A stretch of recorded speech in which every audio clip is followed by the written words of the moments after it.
வணக்கம். திசைகளின் 10 மணி செய்திகள். SRC இன்டர்நேஷனலுக்கு $1.3 billion வழங்கும் உத்தரவுக்கு இடைக்கால தடை. சிறப்பு சூழல் காரணமாக நஜிப்புக்கு சாதகமான தீர்ப்பு. கடந்த மார்ச் மாதம் விதிக்கப்பட்ட தீர்ப்புக்கு எதிராக முன்னாள் பிரதமர் நஜீப் ரசாக் அப்பீல் செய்யும் வரையில் SRC இன்டர்நேஷனல் சிண்டியான் புர்ஹாட்டுக்கு வழங்க உத்தரவிடப்பட்ட $1.3 பில்லியன் தொகையை அமல்படுத்துவதற்கு இடைக்கால தடை வழங்கி உயர் நீதிமன்றம் இன்று உத்தரவிட்டுள்ளது. அப்பீல் நீதிமன்ற நீதிபதி டத்து அமட் ஃபைரூஸ் ஜைனுல் அபிடின் சிறப்பு சூழ்நிலைகள் காரணமாக இடைக்கால தடை வழங்கப்படுவது நியாயமானது என்று தீர்ப்பளித்துள்ளார். ஒரே நபருக்கு எதிராக விதிக்கப்பட்ட மிகப்பெரிய நிதி தொகை 1.69 பில்லியன் ரிங்கிட் வரி வழக்கில் நஜீப் துன் ரசாக்கிற்கு ஏற்கனவே வழங்கப்பட்டிருந்த இடைக்கால தடை, மேலும் அவர் மீது உள்ள குற்றவியல் வழக்குகளில் விதிக்கப்பட்ட இதர அபராதங்கள் ஆகியவை இந்த சிறப்பு சூழ்நிலைகளில் அடங்குவதாகவும் நீதிபதி குறிப்பிட்டுள்ளார். பிரதிவாதி ஒரே நேரத்தில் எதிர்கொள்ளும் இந்த தீர்ப்புகள் மற்றும் நீதிமன்ற உத்தரவுகள் அனைத்தையும் ஒன்றாக கருத்தில் கொள்ளும் போது இடைக்கால தடை வழங்கப்பட வேண்டிய சிறப்பு சூழ்நிலைகள் இருப்பது தெளிவாகிறது என்றும்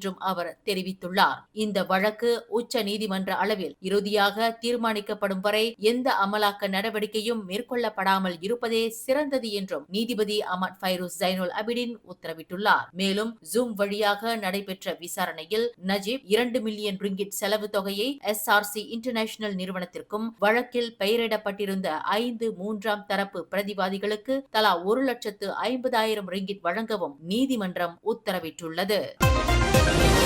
வரும் ஜூன் மாதம் அறிமுகமாக உள்ள புதிய கட்டமைப்புடன் கூடிய மைகாட் மாற்றத்தினால் அரசாங்கத்தின் நிதி உதவிகள் வழங்கும் செயல்பாடுகளுக்கு எவ்வித பாதிப்பும் ஏற்படாது என தேசிய பதிவு இலாகாவான JPN உறுதியளித்துள்ளது. சரா எனப்படும் சும்பாங்கன் அசாஸ் ரஹ்மா, புடி மடானி ரான் 95 போன்ற மைகாட் வழி பெறப்படும் உதவிகள் தடையின்றி தொடரும். தற்போதைய பயனாளிகளின் விவரங்கள் மத்திய தரவுத்தள அமைப்பில் தானியங்கி முறையில் மாற்றப்படுவதால் தகுதியானவர்கள் யாரும் விடுபட மாட்டார்கள் என்று JPN உத்தரவாதம் அளித்துள்ளது. புதிய மைகாட்டானது மேம்பட்ட பாதுகாப்பு அம்சங்கள், அடையாள பகிர்வை மேலும் பலப்படுத்தும். பொதுமக்கள் வதந்திகளை நம்ப வேண்டாம் என்றும் இந்த அடையாள அட்டை மாற்றங்கள் கட்டம் கட்டமாக அமல்படுத்தப்படும் என்றும் JPN இன்று வெளியிட்டுள்ள ஓர் அறிக்கையில் தெரிவித்துள்ளது.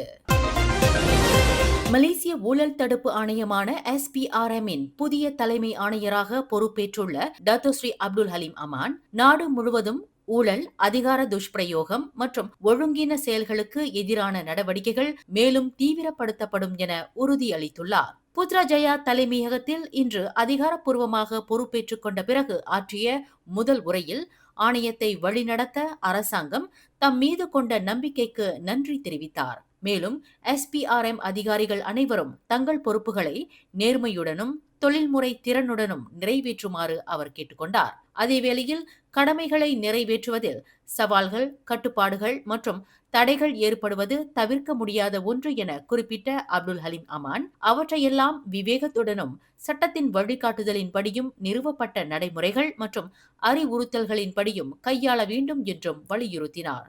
இன்று மே 13ஆம் தேதி முதல் 2028ஆம் ஆண்டு மே 12ஆம் தேதி வரை 2 ஆண்டுகால ஒப்பந்த அடிப்படையில் அப்துல் ஹலீம் அமான் பணியாற்ற உள்ளார் என்பது குறிப்பிடத்தக்கது.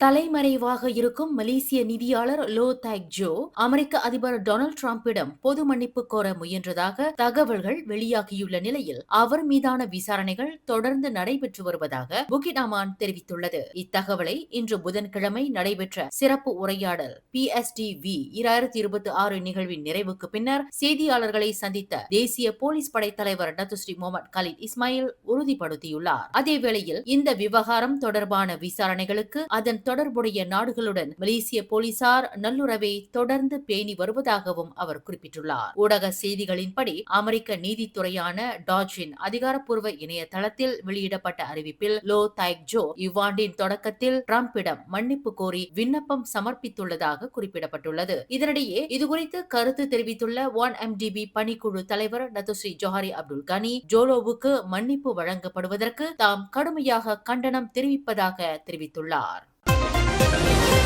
பசிர் பூத்தே நாடாளுமன்ற உறுப்பினர் டாக்டர் நிக் முகமது ஜவாவி சலே முகமது நபிகள் நாயகத்தின் தோழர்களை அவமதிக்கும் வகையில் வெளியிட்ட கருத்துக்கு அமைச்சரவை கடும் கண்டனம் தெரிவித்துள்ளது.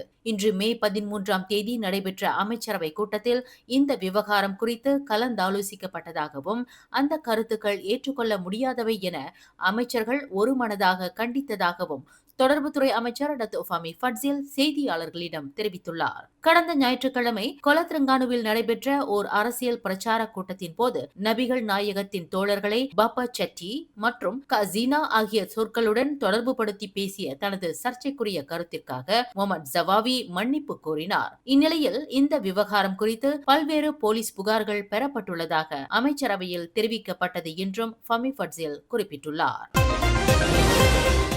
கல்வி ஒன்றே ஒரு சமூகத்தின் பொருளாதார நிலையை உயர்த்தும் உன்னத ஆயுதம் என்பதை மித்ராவின் மடிக்கணினி விநியோக திட்டம் மீண்டும் நிரூபித்துள்ளது. உயர்கல்வி கூடங்களில் பயிலும் B40 பிரிவு இந்திய மாணவர்களின் டிஜிட்டல் கல்வி தேவையை உணர்ந்து அதனை சரியான நேரத்தில் பூர்த்தி செய்த மித்ரா அமைப்பிற்கும் மனிதவள அமைச்சர் டத்துஸ்ரீ ரமணன் ராமகிருஷ்ணன் அவர்களுக்கும் மடிக்கணினி வழங்கும் திட்டத்திற்கு தலைமை தாங்கிய பிரதமர் டத்துஸ்ரீ அன்வார் இப்ராஹிம் அவர்களுக்கும் உறுதுணையாக இருந்த மித்ராவின் தலைமை இயக்குநர் ரவீந்திர நாயருக்கும் மாணவர்கள் தங்களின் நெஞ்சார்ந்த நன்றிகளை திசைகளிடம் பதிவு செய்தனர். வழங்கப்பட்ட லேப்டாப் எங்களுக்கு ரொம்ப முக்கியம். பிகாஸ் என்னோட பேரண்ட்ஸ் நிறைய பேரண்ட்ஸ் எங்களை படிக்க வைக்கிறதுக்கே ரொம்ப செலவு பண்ணுறாங்க. ஸோ எங்களுக்கு கேஜெட்ஸ் இந்த மாதிரி வேணும் அப்படின்னு கேட்கறதுக்கே எங்களுக்கே ஒரு மாதிரி கில்ட்டியாக இருக்கும். ஸோ இந்த ப்ரோக்ராம்ஸ் மூலியமாக எங்களுக்கு கிடைக்கிற கேஜெட் ரொம்ப முக்கியம். பிகாஸ் எங்களோட ப்ரெசன்டேஷன் ஆல்தோ எங்களுக்கு ஃபோன்ஸ் இருக்கலாம், ஐபேட் டேப்ஸ் இருக்கலாம், but those displays are very small. எங்களுக்கு ஒரு கன்வென்ஷனலாக ஒரு லேப்டாப் இருந்துச்சுன்னா நாங்கள் யாரையும் டிபெண்ட் பண்ணி இருக்க தேவையில்லை. எங்களோட அசைன்மெண்ட்ஸ் ப்ரெசன்டேஷன் எல்லாமே நாங்களே ரெடி பண்ணிக்கலாம். So we are very grateful for these programs. We hope that அடுத்த ஃபியூச்சர்ல நிறைய இந்த மாதிரி ப்ரோக்ராம்ஸ் வரணும். I think it can help a lot of students like us. ஏன்னா இந்த laptop is really important for us to do our assignments. ஏன்னா some assignments நிறைய இருக்கும் and like students who don't have device ரொம்ப கஷ்டப்படுவாங்க. Need to borrow from their friends and all of that. So in the initiative I feel like it's really helpful for us especially. And இன்னைக்கு வர Prime Minister பார்த்தா I got really excited. First time Prime Minister கூட ஒரே day one it was really exciting and Prime Minister speech ரொம்ப இன்ஸ்பைரிங்கா இருந்துச்சு. So thank you so much Mitra for this initiative. இந்த மாதிரி இன்னும் நிறைய ஆப்பர்ச்சுனிட்டிஸ் ஃபியூச்சர்ல இருக்குன்னு நான் நம்புறேன். Thank you so much. எனக்கு லேப்டாப் கொடுத்துருக்காங்க ஃபார் ஃப்ரீ. ஸோ இந்த லேப்டாப் கண்டிப்பா என்னுடைய ஸ்டடீஸ்க்கும் நான் செய்யற அசைன்மெண்ட்ஸ் எவ்ரிதிங் ஹெல்ப்ஃபுல்லா இருக்கும். ஏன்னா நான் இன்னும் ஒரு வருஷத்துல கண்டிப்பா இன்டர்ன் போறேன். ஸோ இந்த இன்டர்னுக்கு கண்டிப்பா யூஸ்ஃபுல்லா இருக்கும். நான் ஐடியோட இதுல இருக்கிறதுனால ஐடியோட இதுக்கு கண்டிப்பா எனக்கு லேப்டாப் ரொம்ப முக்கியம். ஸோ இதை ஏற்படுத்தி கொடுத்த மித்ராக்கு ரொம்ப நன்றி. இதே மாதிரி பல ப்ரோக்ராம் செய்வாங்க அப்படின்னு நாங்கள் எதிர்பார்க்குறோம். அந்த ப்ரோக்ராம் எல்லாத்துக்குமே நான் கண்டிப்பா ஒரு பார்ட் ஆஃப் கண்டிப்பா பார்ட்டிசிபேட் பண்ணுவேன் அப்படின்னு நான் ரொம்ப எதிர்பார்க்குறேன்.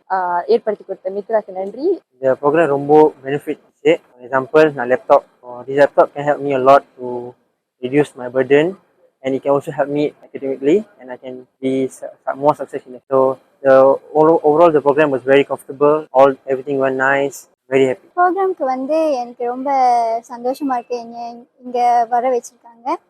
ஏன்னா லேப்டாப் கொடுத்தா எனக்கு எங்கே வேணால் நான் எடுத்துகிட்டு போகலாம். ஏன்னா ஹெச்பி லேப்டாப் இஸ் குவைட் பிரிங்கானா இருக்கும். அண்ட் தென் லேப்டாப்பும் என்னோட ப்ரெசன்டேஷன் இல்லாட்டினா என்னோட ஆன்லைன் கிளாஸஸ் எங்குமே நான் எடுத்துகிட்டு போகலாம். ஸோ எனக்கு ரொம்ப சந்தோஷமா இருக்கு. And overall this program which is Mitra with YB Ramanan is great and useful for all the students. நமக்கு லேப்டாப் கிடைக்கிறேன், எனக்கு லேப்டாப் கிடைக்கிறேன் அண்ட் நம்ம படிப்புக்கு படிக்கலாம், நம்ம அதிர்ச்சி படிக்கலாம் and overall is very useful for every students. இந்த லேப்டாப் கிடைச்சனால எனக்கு கணக்கான டைம்ல அசைன்மெண்ட் குவிஸ்ல செய்ய முடியும். முன்ன ரொம்ப டிலே ஆகும், ரொம்ப எக்ஸாம்ல செய்ய முடியாது. இப்ப எல்லாமே செய்ய முடியுது. ரொம்ப தேங்க்யூ மித்ரா, தேங்க்யூ. இன்றைய நவீன உலகில் மடிக்கணினி என்பது வெறும் ஆடம்பர பொருள் அல்ல, அது மாணவர்களின் எதிர்காலத்தை வடிவமைக்கும் அத்தியாவசிய கருவி. இந்த மடிக்கணினிகளை பெற்றுக்கொண்ட அனைத்து மாணவர்களும் தங்களின் உயர்கல்வியில் மிகச் சிறந்த வெற்றியை பெற்று நம் சமுதாயத்திற்கும் நாட்டிற்கும் பெருமை சேர்க்க திசைகள் குழுமத்தின் சார்பில் மனமார்ந்த வாழ்த்து தெரிவித்துக் கொள்கிறோம்.